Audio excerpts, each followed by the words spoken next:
گزار ہو، لیکن جب ہم گھر میں آئے تو سکون سے رہے، نمک روٹی کھائے سکون سے رہے، تو یہ بھی بہت بڑی دولت ہے۔ تو فرمایا کہ جب تم رشتہ کرو تو 4 چیزوں کی بنیاد پر، 4 چیزیں ہیں کہ جس انسان کے پاس دولت ہو، یہ ضروری نہیں ہے کہ وہ انسان اخلاق مند بھی ہوگا، کوئی ضروری نہیں ہے۔ جس انسان کے پاس دولت ہے، اچھے گھر ہیں اور بے شمار دولت ہے، یہ ضروری نہیں ہے کہ انسانیت کے اعتبار سے وہ انسان بہت اچھا ہوگا، کوئی ضروری نہیں ہے، لیکن یہ ضروری ہے کہ حضور نے فرمایا کہ دیندار ہو، خاندان اچھا ہو۔ فرمایا کہ حسب و نسب دیکھو، خاندان دیکھو، مالداری، دینداری، حسن و جمال، شکل و صورت، لیکن جس انسان کی اگر صورت اچھی ہو، شکل اچھی ہو، یہ بھی ضروری نہیں ہے کہ وہ انسان اچھا ہوگا، کوئی ضروری نہیں ہے۔ چوتھی چیز کے بارے میں حضور صلی اللہ علیہ وسلم نے ارشاد فرمایا کہ سب سے زیادہ ترجیح تم اسے دو دینداری کو، چوتھی چیز کو۔ جس انسان کے اندر دینداری ہوگی، اگر وہ بیوی ہے تو اپنے شوہر کے حقوق کو سمجھے گی، بیوی ہے تو اپنے ساس سسر کے حقوق کو سمجھے گی، ان کی ضروریات کا خیال رکھے گی۔ اگر لڑکا دیندار ہے تو وہ اپنی بیوی پر کبھی ظلم نہیں کرے گا، اس کی ضروریات کا پورا خیال رکھے گا۔ اگر لڑکا نیک ہے تو وہ اپنے والدین کی بھی ضروریات کو پوری کرے گا، ان کی خدمت کرے گا، ان کے ساتھ حسن سلوک سے پیش آئے گا۔ تو فرمایا کہ 4 چیزوں کی بنیاد پر رشتہ کرو، لیکن سب سے زیادہ ترجیح جو ہے وہ دینداری کو دو۔ اب دینداری سے تعلق سے آج کے دور میں جو بھی رشتہ ہوتے ہیں، پڑھے لکھے گھرانے میں ہو، چاہے عالم کا گھرانہ ہو، حافظ کا ہو، جو بھی ہو، جو کام عوام کے گھر میں ہوتا ہے وہ مولاناؤں کے گھر میں بھی ہوتا ہے۔ عوام اگر ڈیمانڈ کرتی ہے تو جو حضرات پڑھے لکھے ہیں، جو چیخ چیخ کر اسٹیج پر چلاتے ہیں، وہ بھی ڈیمانڈ کرتے ہیں۔ اگر دوسرے رشوت لیتے ہیں تو یہ بھی رشوت لیتے ہیں۔ تو فرمایا کہ یہ لوگ جو ہے، اب جو انسان خود ہی عمل نہیں کرتا ہو، وہ دوسروں کو کیا سمجھائیں گے؟ جو انسان خود اپنے بیٹے کی شادی میں ہو، اپنی شادی میں ہو، جہیز کا مطالبہ کرتا ہو، وہ دوسروں کو کیا بتائے گا؟ تو دینداری کو فرمایا کہ سب سے زیادہ ترجیح دو۔ دین کا معاملہ یہ ہے کہ آج کے دور میں جتنی بھی شادیاں ہوتی ہیں، جیسے اگر لڑکی کی شادی ہوتی ہے، ہمارے معاشرے میں جو رائج ہے کہ ہم لوگوں کے یہاں اگر شادی ہو تو ہم لوگ میلاد کے دن، یا اگر لڑکی کی شادی ہے تو برات کے دن کھانا کھلاتے ہیں۔ ولیمہ اگر لڑکے کی شادی ہوتی ہے تو ہم لوگ ولیمہ نہیں کرتے، حالانکہ ہونا یہ چاہیے تھا کہ ہم لوگ برات سے پہلے کھانا نہ کھلا کے، بیٹے کی شادی برات سے پہلے کھانا نہ کھلا کے آپ جو ہے برات سے لوٹے، اس کے اگلے دن ولیمہ کر دیں، پورے گاؤں والوں کو دعوت کر دیں۔ یا اگر آپ کو اللہ نے اتنا دیا ہے تو پہلے بھی کھلانا چاہے تو کھلائیے، برات سے آنے کے بعد اگلے دن بھی آپ کھلائیے، یہ ولیمہ ہو جائے گا۔ ولیمہ کرنا سنت ہے، اور پہلے جو آپ کھلا رہے ہیں، جو کہتے ہیں لوگ کہ اچھا نہیں لگتا ہے، تو پہلے آپ کھلا رہے ہیں، یہ سنت نہیں ہے۔ کھلا تو ہے ٹھیک ہے، اگلے دن آپ نے نہیں کھلایا تو گویا کہ آپ نے سنت کو چھوڑ دیا۔ اس لیے اس طریقے کو ہمیں اپنانا ہے کہ اگر آپ پہلے کھلاتے ہیں تو کھلائیے، اچھی بات ہے، لیکن کوشش کیجئے کہ برات سے لوٹنے کے بعد اگلے دن یا اس کے اگلے دن ولیمہ کا پروگرام ہو۔ آپ پورے گاؤں کو نہیں کھلائیے، 10 لوگوں کو بلا کر کھلا دیجیے، ولیمہ ہو گیا۔ یہ ولیمہ کا پروگرام ہمیں رکھنا چاہیے۔ دینداری کا جو سوال ہے کہ آج کے دور میں ہم لوگ جو رشتہ داری کرتے ہیں، کیونکہ ہم نے جو رشتہ داری کی وہ دولت کی بنیاد پہ کہ اگر پیسہ زیادہ ملا تو ہم رشتہ کرتے ہیں، اس وقت خاندان نہیں دیکھتے۔ اگر لڑکی صحیح نہیں آئی تب ساس سسر سے پوچھے، تب ان کا معاملہ کہ خاندان صحیح نہیں تھا، لڑکی صحیح نہیں تھی، یہ چیزیں پہلے دیکھنے کی ضرورت ہے کہ خاندان اچھا ہو، لڑکی دیندار ہو، یا آپ اپنی لڑکی کی شادی کر رہے ہیں تو لڑکا دیندار ہو۔ ان چیزوں پر دھیان رکھنا۔ ایک بزرگ ہیں قاضی نوح، وہ ان کے پاس ایک لڑکی تھی، وقت کے جج ہیں، قاضی ہیں. انہوں نے جب اپنی لڑکی کا رشتہ کرنا چاہا تو سب سے پہلے اپنی شریک حیات سے کہا کہ میں چاہتا ہوں کہ اپنی لڑکی کا رشتہ تلاش کروں، لہذا تم جو ہے بیٹی سے پوچھو کہ اس کی کوئی شرط ہے کیا. تو شریک حیات اپنی بیٹی سے پوچھتی ہے کہ ہم لوگ چاہتے ہیں کہ تمہارا رشتہ کر دیں، اگر تمہاری کوئی شرط ہے تو بتاؤ. کہا میری ایک شرط ہے. آج کے دور میں ہم اور آپ کہتے ہیں کہ اولاد وفادار نکل گیا، اولاد ماں باپ کو مارتا ہے، اولاد ماں باپ کو گالیاں دیتا ہے، دوسروں کی عزت کرتا ہے لیکن ہمیں گالی دیتا ہے. میرے عزیزوں اور دوستوں، کچھ کمی والدین میں بھی ہوتی ہے، کیونکہ انہوں نے اپنی اولاد کو رزق حلال نہیں کھلایا، رزق کما کر لایا اپنے بچوں کے لیے، اور اس بات کا لحاظ نہیں رکھا کہ یہ رزق ہم نے کہاں سے کما کے لایا. بچوں کی تربیت کا معاملہ ہوتا ہے کہ اگر چھوٹے بچے ہیں کسی کی سامان لا کر لے آئے تو والدین کی ذمہ داری ہے کہ اسی بچے سے کہیں کہ آپ نے جس کا سامان لایا ہے اسے لے جا کر دے دیجئے، یہ سامان آپ کے لیے مناسب نہیں ہے. کیوں؟ اچھا ایک چیز اور ہے، باپ جو ہے وہ اپنے بیٹے سے گالی سے بات کرے گا، لیکن باپ بھی سوچتا ہے کہ میرا بیٹا جو ہے وہ گالی نہیں دے. یہ ماں باپ کے ذہن میں یہ بات ہوتی ہے کہ میرا بیٹا جو ہے گالی گلوچ سے بات نہیں کرے، لیکن باپ خود گالی دیتا ہے.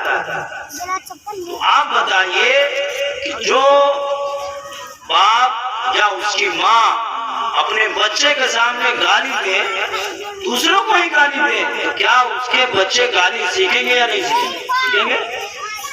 ایک معمولی سی بات ہے کہ اگر آپ اپنے بچے سے جی سے بات کیجئے، آپ سے بات کیجئے، اسے سکھائیے تو بچے وہی سیکھتے ہیں. اگر دوسرے لینگویج میں آپ بات کریں گے تو بچے وہ بھاشا سیکھیں گے. لیکن ہمارے اندر تربیت کی بھی کمی ہوتی ہے کہ کل ہو کر وہی بچے ہمیں گالی دیتے ہیں، ماں باپ کو گالیاں دیتے ہیں، مارتے ہیں. یہ شرم کی بات ہے کہ آپ نے اپنے بچوں کی تربیت صحیح نہیں کی.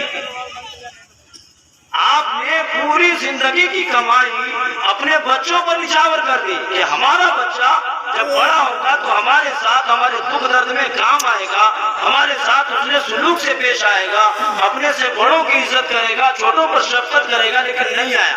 کیوں؟ آپ نے پوری زندگی محنت کی، دلی بمبے میں رہ کر سالوں سال کمایا، سال بھر 2 سال سعودیہ میں رہ کر چلے آئے، لیکن نہیں سدھرا تو کیا آپ کی اولاد اچھی نہیں ہوئی، نیک نہیں ہوئی. اس کی کمی آپ میں بھی ہے. تو فرمایا کہ انہوں نے اپنی بیٹی سے پوچھا کہ ہم چاہتے ہیں تمہارا رشتہ کرنے کو شرط ہے. کہا ہے، کہا میری ایک شرط ہے کہ میرا نکاح ایسے لڑکے سے کی جائے کہ جس نے زندگی میں حرام کا ایک لقمہ بھی نہیں کھایا. یہ شرط تو بڑا مشکل ہے کہ کسی کو تلاشا جائے. اگر کسی انسان سے پوچھا جائے کہ آپ نے کبھی زندگی میں کسی کا مال ناحق کھایا ہے، کہہ دے گا کہ ہم اس لائق نہیں ہیں، ہم ایسا کبھی نہیں کیا، نہ کریں گے. جو کھاتا ہوگا وہ بھی کہے گا ہم نہیں کرتے. یہ تو تقویٰ سے جڑا ہوا معاملہ ہے، باطن سے کہ آپ نے کھایا یا نہیں کھایا. کچھ چیزیں ہوتی ہیں کہ ظاہری طور پر ہوتی ہے، کسی کا آپ نے مال ہڑپ لیا تو سارے لوگ جانتے ہیں. کچھ چیزیں ہوتی ہیں کہ بعد میں آپ کرتے ہیں، آپ کے اڑوس پڑوس میں گاؤں کے لوگ نہیں جانتے ہیں، نہیں جانتے، وہ آپ جانتے ہیں، رب جانتا ہے، تیسرا کوئی نہیں جانتا. تو یہ جو معاملہ ہے یہ تقویٰ ہے. تو کہا کہ یہ بات کسی سے پوچھنا، کسی کو تلاشنا تو بہت مشکل ہے. بہرحال وقت کے قاضی تھے، جج تھے، انہوں نے حکم دیا اپنے لوگوں سے، اپنے نوکروں سے کہ جاؤ تلاش کرو، گاؤں میں گھومتے رہو، کوئی ایسا شخص ملے تو اسے لے آؤ. گھومتے رہے کئی دن. ایک دن ایسا ہوا کہ ایک بستی سے گزر رہے تھے، زور کی اذان، مسجد میں نماز پڑھنے کے لیے گئے تو قاضی نوح کے جو لوگ تھے انہوں نے پوچھا کہ اس بستی میں کوئی ایسا نوجوان ہے جس نے اپنی زندگی میں حرام کا ایک لقمہ بھی نہیں کھایا ہو. تو ایک نمازی تھے, انہوں نے کہا کہ ابھی جس نے اذان دی ہے مجھے ان کے بارے میں یقین ہے کہ اس نے کبھی حرام کا ایک لقمہ بھی نہیں کھایا ہوگا.